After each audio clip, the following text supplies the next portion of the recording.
7 de la mañana, 34 minutos, arquitecto Hugo Páez, ¿cómo estás, Arqui? Lo cual tiene que ver con este crecimiento mediocre de la economía que se convierte en la prueba del ácido, ¿no? De la administración de Enrique Peña Nieto y concretamente de alguien que tiene tamaño, que tiene estatura para poder ser hasta candidato a la presidencia, que es Luis Videgaray. Pero esto siempre y cuando el señor resuelva el tema económico.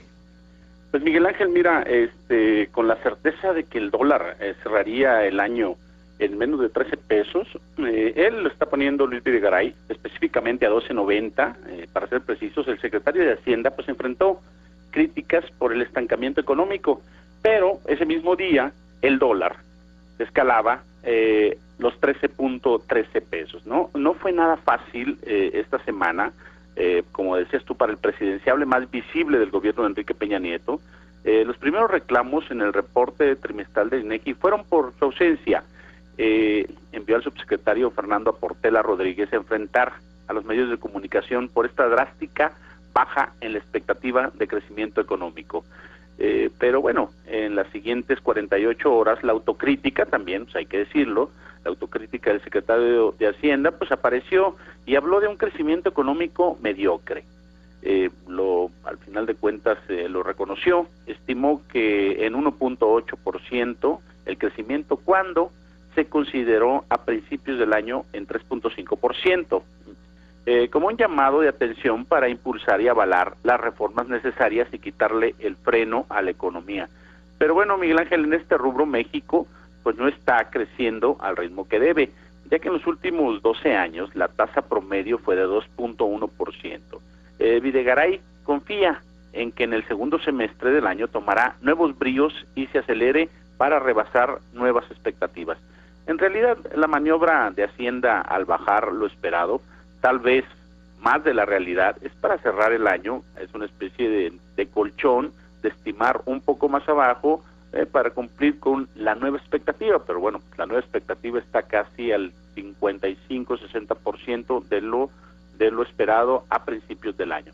Pero a Luis Videgaray caso le tocó una de las posiciones más ingratas, Miguel Ángel, donde el aplauso cómodo solamente se logra a partir de una cierta soltura presupuestaria, pero al final de cuentas las decisiones correctas implican, sobre todo en esa secretaría, en la Secretaría de Hacienda y en la Secretaría de Economía, implican disciplina, implican austeridad y una realidad que obligó a la Secretaría de Hacienda a reducir la expectativa de crecimiento por segunda ocasión en el trimestre.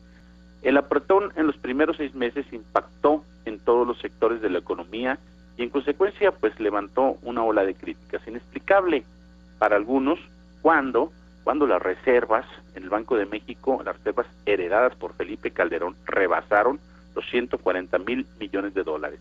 Y también existe una cantidad similar que hiberna en el sistema de ahorro para el retiro, en el SAT. Los conocedores del estilo de Luis Videgaray, pues saben que una estrategia similar se aplicó en el Estado de México durante la gubernatura de Enrique Peña Nieto.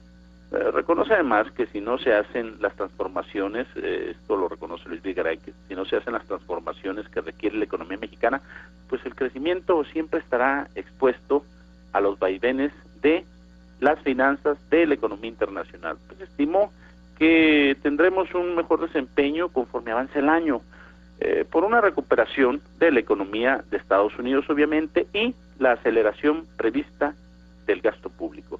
Pero bueno, no todo es optimismo. A partir de la caída, se confirma que será apenas una mejora marginal que no llevará al crecimiento que se merece y puede tener México.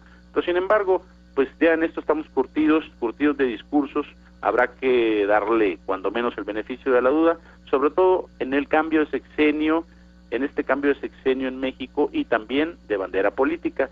Es la prueba de fuego, Miguel Ángel, para un presidenciable. Superar el crecimiento mediocre, como él lo llamó, como lo llamó el mismo Videgaray, en una posición de autocrítica, pues realmente será el gran reto para anunciar su futuro como presidenciable. Ese es el operativo de hoy. Sí, y bueno, no solamente para el caso de Luis Videgaray, que tiene su propia agenda y una agenda política económica interesante y un enorme reto, sino también para la administración del presidente Enrique Peña Nieto, porque si bien se generaron muchísimas expectativas en temas como el de la inseguridad o de la seguridad en el país, como combate al crimen organizado, como el tema Pemex o una reforma hacendaria, gran parte, si no es que absolutamente todas las esperanzas de muchos mexicanos están descansando precisamente en un nuevo milagro mexicano.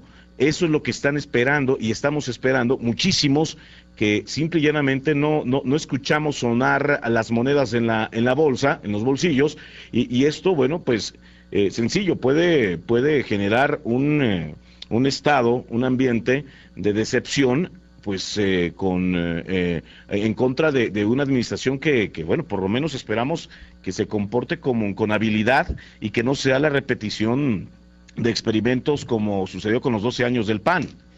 Sí, definitivamente. Yo creo que tal vez no fue muy acertado la prisa por demostrar el cambio de estilo y el cambio de método. ¿En qué sentido? Bueno, pues vemos que de alguna forma no mantener la continuidad en el gasto, en la economía, sobre todo obligar a desacelerarla, pues ya no funcionó en el gobierno de Enrique Peña Nieto, cuando menos estamos hablando en estos dos trimestres vamos para el tercero, ¿no? Claro. Posiblemente haya nuevos bríos para reencauzarla, pero ya son más de 7 meses en que pues el pueblo de México sufre. Al final de cuentas es a quien le pega en el bolsillo todas las decisiones macroeconómicas. Eso por un lado. Por otro lado, también el cambio de metodología en la lucha contra el crimen organizado era necesario, pero tal vez volvemos a lo mismo, cortar de tajo y tratar de darle un giro de 180 grados tampoco fue muy acertado. Sí era necesario, pero hay que hacerlo con inteligencia y hay que hacerlo con un nuevo método. Al parecer no existía un nuevo método, entonces bueno, todavía se está explorando. Hay que recordar que se inició con mucho ánimo en la gendarmería. Hasta el momento la gendarmería no existe. Bueno, sí, de hecho, ¿tú has visto al señor Mondragón, al doctor? No aparece. Para nada. No, bueno, y además el doctor Mondragón, tan mediático que es, ¿no? Sí, que llama mucho la atención este perfil tan pobre, por no decirlo mediocre, pero donde por lo menos no tenemos el trazo de una estrategia sobre esta guerra en contra del crimen organizado. Cierto es de que han detenido a grandes capos, en fin, pero el delito de la extorsión, del cobro de piso, de los secuestros, continúan de la mano, precisamente esta libertad que se les ha dado a los cárteles de la droga en muchas partes del país, ¿eh?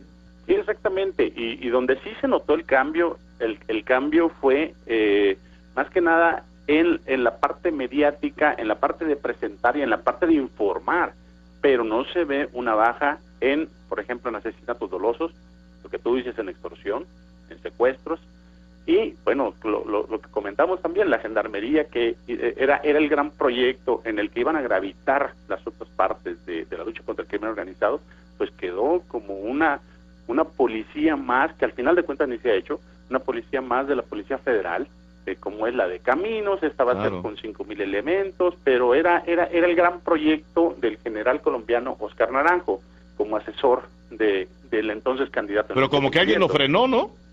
Definitivamente. Alguien lo sacó de la jugada, porque este general o bien está haciendo también su chamba, que no sabemos dónde anda, y esta es teoría, y esta serie de caídas o de aprehensiones de algunos cabezas de cárteles, pues se debe a una traza de negociaciones.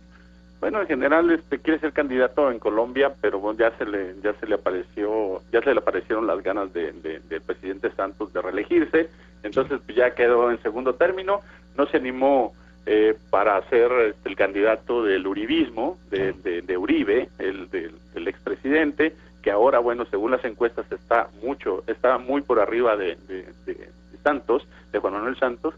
Y bueno, pues también ya se le aguó la fiesta por allá en Colombia. Posiblemente los veamos de regreso porque ya ya no va a ser candidato a la presidencia de Colombia, claro, pero sí. dejó de ser asesor desde el principio del año y cambiaron sus planes, ¿no? Ya está, ya le están limpiando la oficina en Los Pinos. Exacto. Muy bien, arquitecto, como siempre, Hugo, te mando un abrazo fuerte. Gracias, Miguel Ángel, gracias a tu auditorio. Gracias, hasta luego. El arquitecto Hugo Páez con el